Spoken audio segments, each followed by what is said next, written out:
মরু অঞ্চলের মাটির নিচে শক্তিশালী ব্যালিস্টিক মিসাইল ঘাঁটি নির্মাণ করছে সৌদি আরব। গত কয়েক দশক ধরে কোনো রকম শোরগোল ছাড়াই গোপনে দূরপাল্লার ক্ষেপণাস্ত্র সক্ষমতা বাড়ানোর কার্যক্রম চালাচ্ছে দেশটির সামরিক বাহিনী। ফিলিস্তিন নিয়ে যুক্তরাষ্ট্রের সাথে আরবদের টানাপোড়েনের মাঝেই নতুন করে সামনে আসলো এই স্যাটেলাইট চিত্র। সম্প্রতি প্রকাশিত রিপোর্ট অনুসারে সেন্ট্রাল সৌদির আল নাভানিয়া অঞ্চলে দেখা গেছে নতুন একটি ভূগর্ভস্থ মিসাইল ঘাঁটির নির্মাণ কাজ। মধ্যপ্রাচ্যের তেল সমৃদ্ধ দেশটি কেন মনোযোগ দিচ্ছে দূরপাল্লার মিসাইলে? প্রতিরক্ষা নাকি যুদ্ধ?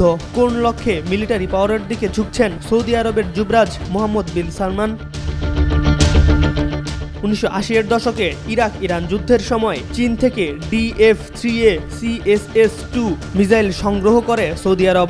আল সুলাইল ঘাঁটিতে স্থাপন করা ক্ষেপণাস্ত্রগুলো আঘাত হানতে পারত 4 থেকে 5,000 কিলোমিটার দূরের লক্ষ্যবস্তুতেও। সাম্প্রতিক বছরগুলোতে পশ্চিমা মিত্র সহ আন্তর্জাতিক মহলের তেমন কোনো মনোযোগ আকর্ষণ না করেই গতিশীল হয়েছে দেশটির মিসাইল সম্প্রসারণ কার্যক্রম। ইন্টারন্যাশনাল ইনস্টিটিউট ফর স্ট্র্যাটেজিক স্টাডিজের বরাতে মিডল ইস্ট আইয়ের দেয়া সংবাদে যে নতুন মিসাইল বেজের তথ্য দেয়া হয় সেটির নির্মাণ শুরু হয় 2019 সালে। 2024 সালের শুরুর দিকে সম্পন্ন হয় বেশিরভাগ কাজ।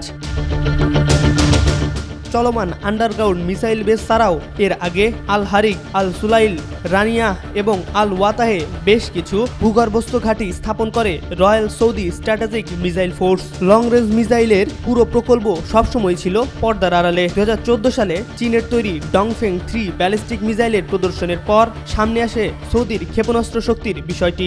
2021 সালের ডিসেম্বরে মার্কিন গোয়েন্দা সংস্থার বরাতে CNN জানায় চীনের সহায়তা নিয়ে নিজেরাই ব্যালিস্টিক মিসাইল তৈরি করছে সৌদি আরব। 2022 সালে আরেকটি রিপোর্টে জানানো হয় ক্রোকোডাইল নামের একটি প্রকল্পের আওতায় চাইনিজ মিসাইল আমদানি করছে রিয়াদ। আন্তর্জাতিক অঙ্গনে সবসময় তেলের বাজারে মোগল হিসেবে নিজেদের পরিচিতি বজায় রাখলেও সৌদি স্ট্র্যাটেজিক মিসাইল ফোর্স এর সাম্প্রতিক কর্মকাণ্ড সৃষ্টি করেছে নানা প্রশ্ন। নতুন মিসাইল বেস তৈরির পাশাপাশি ওয়াদি আল দাওয়ারসি সহ পুরনো বিভিন্ন ঘাঁটিতে অবকাঠামো নির্মাণ কার্যক্রম চালানোর খবর জানা গেছে বিভিন্ন রিপোর্টে। মিত্রতার সম্পর্ক থাকার পরেও আরব রাষ্ট্রটির সামরিক শক্তি বৃদ্ধির দিকে যুক্তরাষ্ট্রের গোয়েন্দাদের রয়েছে সতর্ক নজর।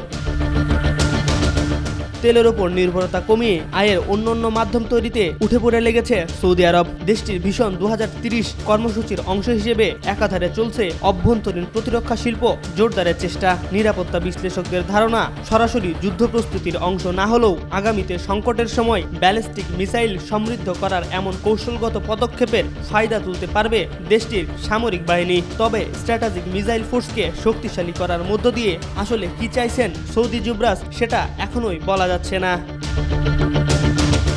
MR আকাশ, আজকাল।